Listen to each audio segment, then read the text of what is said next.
Bonjour à tous, ça y est, elle est votée. Première fois depuis plus de 62 ans en France. Motion de censure adoptée largement, gouvernement renversé.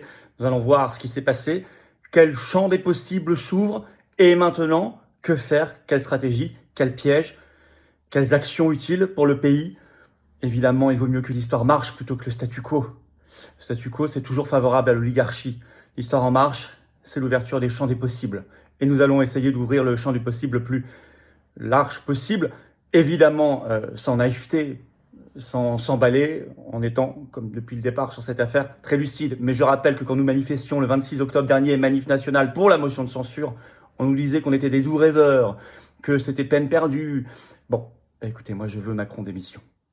Domino Barnier fera tomber le domino Macron qui doit faire tomber le domino Ursula von der Leyen, c'est-à-dire Frexit, Union européenne, sortie de l'Union européenne. Briser nos chaînes. C'est dans ce genre de moment où on allume la mèche qu'on doit aller jusqu'au bout de l'explosion de leur système. Et pour ça, il faut agir. Alors les patriotes, tout de suite.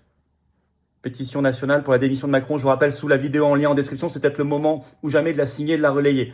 La grande manif nationale, un seul mot d'ordre, Macron démission, manif historique. C'est ce samedi 7 décembre, rendez-vous Paris 14h, place du 18 juin 40, c'est-à-dire le quartier Montparnasse. Elle est bien sûr parfaitement sécurisée, ça va être un cortège, venez extrêmement nombreux. Un seul mot d'ordre, Macron démission. Vous pouvez avoir des pancartes Macron démission et puis des drapeaux français bien sûr. Je vous appelle à venir très nombreux. La veille, vendredi 6 décembre, nous avons à 19h notre grand direct. Et je serai juste de retour de Liège, puisque je suis ce vendredi face à Ursula von der Leyen au procès Pfizergate, les SMS, puisque nous sommes les Patriotes, le seul mouvement à avoir porté plainte contre elle en France, seul mouvement politique. Je vous en ferai aussi le compte-rendu, ça va être un sacré direct. Donc soyez là à tous ces événements, ça va être un très grand moment. Alors merci de partager cette vidéo, pour ça de vous abonner à cette chaîne YouTube par un petit clic sur s'abonner en dessous. Et puis c'est le moment de nous rejoindre. Dans ces moments historiques, on a besoin de vous. Dans ces moments historiques, c'est peut-être le moment d'adhérer ou de reprendre votre adhésion annuelle ou de faire un don au mouvement pour nous aider à faire tout ça. Surtout qu'en fin d'année, là, vous pouvez profiter de la défiscalisation aux 2/3. Vos compteurs fiscaux seront remis à zéro le 1er janvier 2025. Profitez-en avant pour défiscaliser en adhérant, réadhérant, en faisant un don au mouvement et vous êtes les bienvenus.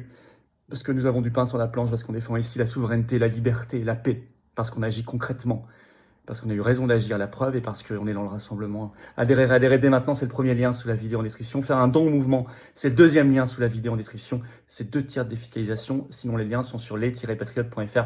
Bienvenue et bravo, on y va. Alors 331 voix, il en fallait 288, donc largement adopté ce 4 décembre, la motion de censure. À 10h ce 5 décembre, Barnier va rejoindre Macron pour obéir à la Constitution, c'est-à-dire lui présenter sa démission.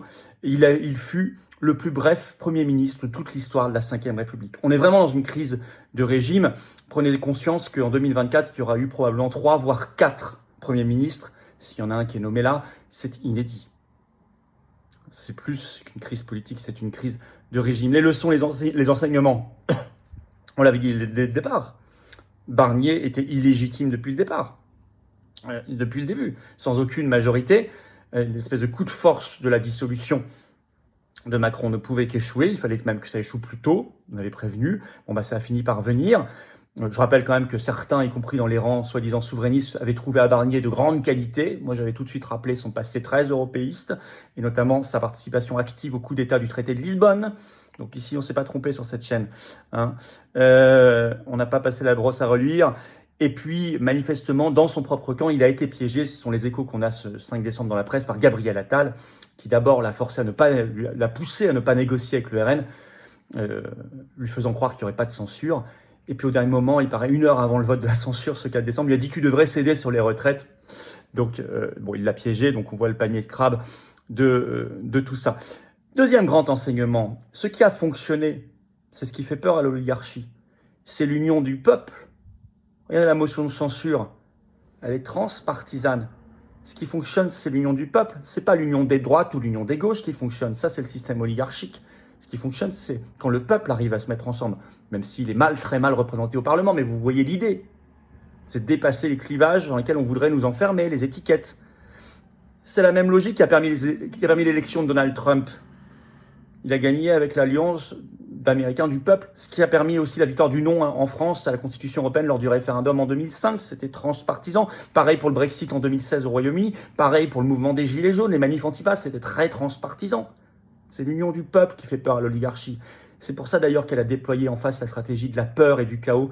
Et grand enseignement, un autre, cette stratégie du chaos et de la peur a échoué. Pourtant, le Parisien l'avait exposé le 4 décembre, je vais vous lire un petit bout de l'article, c'était voulu. Je cite, « Dans ces messages que nous avons pu consulter, le conseiller communication du Premier ministre livre un véritable mode d'emploi façon baron noir de la politique. On doit user un maximum d'arguments sur les conséquences, les peurs, l'impact négatif. Nous ne sommes pas en campagne pour nous faire élire, mais pour que d'autres doutent de leurs décisions au moment d'appuyer sur le bouton.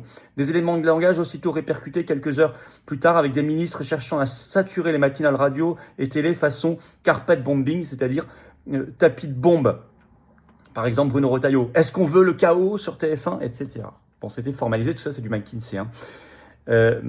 Alors, bon, sur le fond, il y aura une loi spéciale qui sera déposée au Parlement avant le 19 décembre pour reconduire le budget 2024. Donc, il y aura un budget. Ensuite, il pourra être amendé dans les semaines et mois qui viennent. Mais ça sera d'autres combats, nous en reparlerons. Mais en tout cas, il n'y a pas de panique, il n'y a pas d'arrêt brutal le 31 décembre à minuit. Ça, c'était évidemment des fadaises. Alors, l'ouverture des possibles. L'histoire accélère d'un coup, vous voyez bien. Première fois depuis 62 ans, 3 ou 4 premiers ministres en un an en France, le plus court premier ministre de l'histoire de la Ve République. Macron va parler à 20h ce 5 décembre. On en reparlera bien sûr. Alors évidemment, Macron, c'est un ado. Il va essayer d'être d'abord rebelle. Il ne va pas partir de lui-même comme ça tout de suite. Ça, c'est évident. Et d'ailleurs, je n'ai jamais dit qu'il était sûr qu'il démissionne. J'ai dit qu'il était sûr que ce scénario existe. Et je l'avais prévenu il y a des semaines et des semaines. J'avais dit, dans les états-majors politiques, ils en parlent beaucoup. À l'époque, ça avait surpris. Après, c'est pas fait du tout. Ça sera à nous d'essayer d'agir au maximum et on va en parler. Mais en tout cas, lui, il a tout de suite dit, BFM l'a rapporté ce 4 décembre, Emmanuel Macron veut nommer un Premier ministre en 24 heures. Il va parler. Alors, il a 3 options. Je vous rappelle, le pourrissement, 1. 2, les pleins pouvoirs, article 16. 3, le départ. Voulu, démission ou contraint destitution. On va en parler. D'abord, le pourrissement. Alors, celui qui va être très maintenant sollicité, courtisé dans les semaines qui viennent, dans les jours et semaines qui viennent, c'est le Parti socialiste. Parce que s'ils ont macronistes plus LR plus PS, là, ils ont une majorité. Le PS, c'est 66 députés aujourd'hui. Et d'ailleurs, il y a des socialistes prêts à se vendre, comme Boris Vallaud, sans problème, qui dirige le groupe à l'Assemblée. Je vais vous lire un extrait de Public Sénat, vous allez comprendre. Lancé par le PS, donc ça c'est le Public Sénat ce 4 décembre, lancé par le PS l'idée d'un accord de non-censure qui irait du PS au LR, donc avec les macronistes, en passant par le bloc central, fait son chemin pour construire l'après-Barnier. Gabriel Attal reprend à son compte la proposition de Boris Vallaud, tout comme l'écologiste Yannick Jadot ou le centriste Hervé Marseille. Une ébauche de nouvelle majorité ? Les LR sont en revanche beaucoup moins allants. On soutient Barnier, on n'est pas obligé de soutenir le prochain gouvernement, prévient Max Brisson, porte-parole du groupe LR au Sénat. Bon, donc ça, voilà. Alors ceci dit, Olivier Faure, qui dirige le Parti Socialiste, premier secrétaire, a plutôt freiné hier. Bon, à voir, mais ils vont être... Ça, c'est ce que j'appelle la stratégie du pourrissement du système.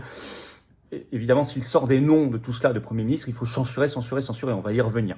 Il y a déjà des noms qui circulent, je vais y revenir. Alors, deuxième possibilité de Macron, l'article 16 des pleins pouvoirs, l'article 16 de la Constitution, un peu comme ce qu'a tenté le président sud-coréen dans un grand échec ces derniers jours. Alors là, il faudrait, j'ai évoqué cette possibilité dès le mois de juin sur cette chaîne, donc je la prends très au sérieux, vous connaissant Macron, mais là, il faudrait organiser une méga résistance, enfin, on n'en est pas là. Démission. Alors, il y a des voix chaque jour qui appellent sa démission en plus.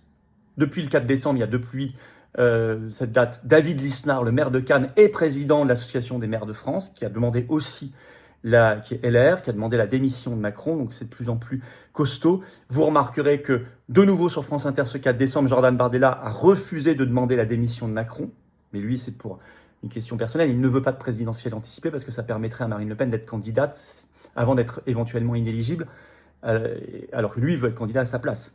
Je vais vous citer ce qu'a dit Bardella. France Inter. Non, je ne demande pas la démission d'Emmanuel Macron. Le président de la République a été élu pour une durée de 2 fois 5 ans. Je suis respectueux des institutions. Non, je ne demande pas à ce qu'il s'en aille. Bon. Il avait déjà dit la même chose 2 jours plus tôt sur RTL. Alors maintenant, personne ne peut prédire ce qui va se passer. Personne. Macron a dit à l'AFP ce 3 décembre, sa démission, c'est de la politique fiction. Il dit « je resterai jusqu'à la dernière seconde ». Il a dit ça depuis l'Arabie Saoudite, avec ses Ray-Ban, vous savez, sur le nez. Bon. Mais je vous rappelle que dans la même phrase, il avait dit « je ne crois pas que la motion de censure sera votée ». Bon, bah planté, Macron. Hein. Et puis je vous rappelle qu'en début 2024, début de l'année, il avait dit « je ne dissoudrai pas l'Assemblée nationale ». Bon, il l'a fait le 9 juin. Puis il avait déjà dit quelques années avant, il n'y aura jamais d'obligation vaccinale. 3 mois plus tard, il y avait une obligation vaccinale pour pas mal de professions. Bref. Donc, quoi que dise Macron, ça n'a pas d'importance. Et c'est pas ça qui va nous empêcher d'agir, bien au contraire. Il y a même une forme de défi. Il dit qu'il veut pas partir. Vous avez même Brigitte Macron qui a déclaré, c'est repris par la presse, « Les Français ne méritent pas mon mari ». D'accord. Alors on va organiser le divorce, tout simplement. Je crois surtout que Macron ne mérite pas les Français, moi, Madame Macron, Brigitte Macron.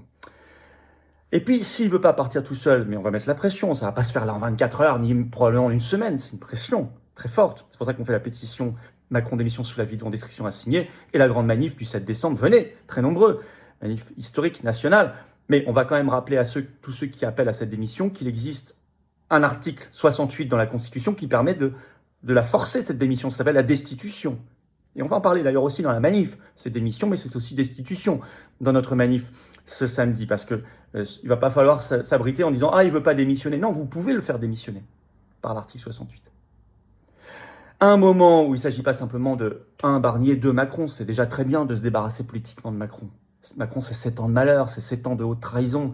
Ça suffit, on n'en veut pas 10 ans. J'ai dit dès 2022, j'ai dit il faut faire tout pour que ce mandat ne dure pas 5 ans. Ben, on y est.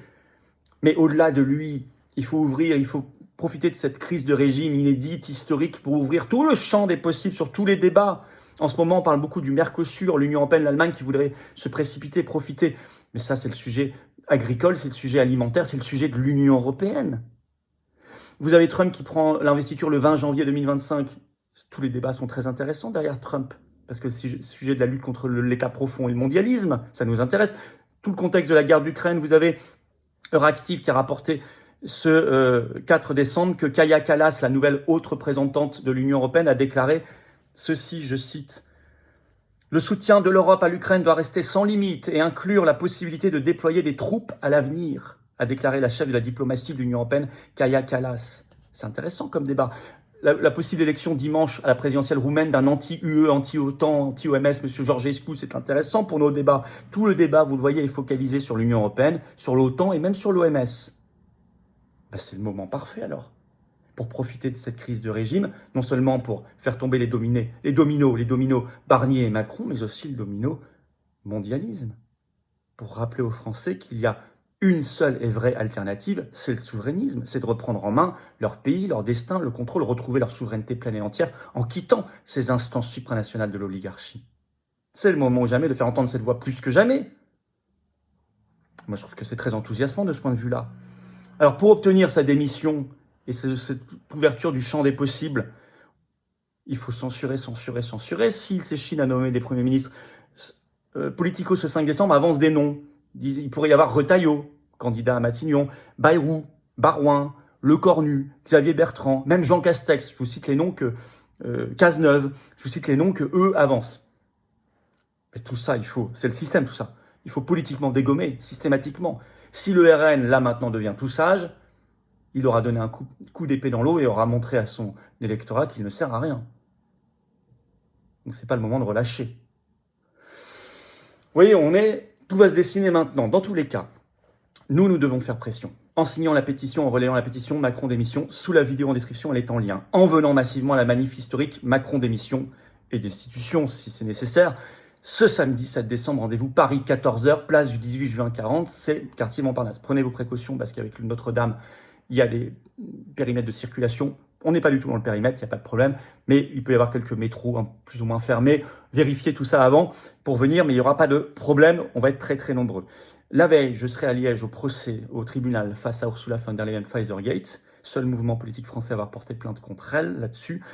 Dans le direct de ce vendredi 6 décembre à 19h, je vous ferai un compte-rendu et je parlerai de tout le reste et surtout je prendrai vos questions sans interdit, sans tabou. Ça va être un très très gros direct, soyez là et faites venir du monde. Merci de partager cette vidéo par un petit clic sur s'abonner à la chaîne en dessous, ça va être très utile, ça aide à une meilleure diffusion. C'est un clic gratuit pour vous et je vous en remercie. Et venez aux Patriotes, adhérez maintenant. Tout devient possible maintenant. Réadhérez si vous n'êtes plus à jour. Faites un don au mouvement pour nous permettre de financer tout ce qu'on fait là. Et si on ne le fait pas, nous, personne d'autre ne le fera à notre place. Et j'invite toutes les forces de résistance, de liberté, de paix, de souveraineté à venir à la manif historique. On leur donne la parole, mais venez-vous et aidez-nous à le faire. On n'a pas de financement public à côté, pas un centime, ni d'aide des banques, rien. On est totalement libre, indépendant. On a besoin de vous. Et je veux être avec vous. Adhérez, réadhérez dès maintenant, c'est le premier lien sous la vidéo en description. Ce lien est également en commentaire épinglé, une petite fiche sur l'écran maintenant et dans quelques secondes, un lien sur l'écran. Faire un don au mouvement, c'est le deuxième lien sous la vidéo en description. Tout ça, c'est défiscalisé aux 2/3 de vos impôts. Sinon, c'est sur les-patriotes.fr. Profitez de la défiscalisation avant la fin de l'année parce que les compteurs fiscaux sont remis à zéro le 1er janvier 2025, vous le savez, profitez. Ne donnez pas ça au fisc de Macron qui en fera n'importe quoi. En tout cas, énorme bravo aux donateurs, aux réadhérents, bienvenue aux nouveaux adhérents patriotes. Vive la France!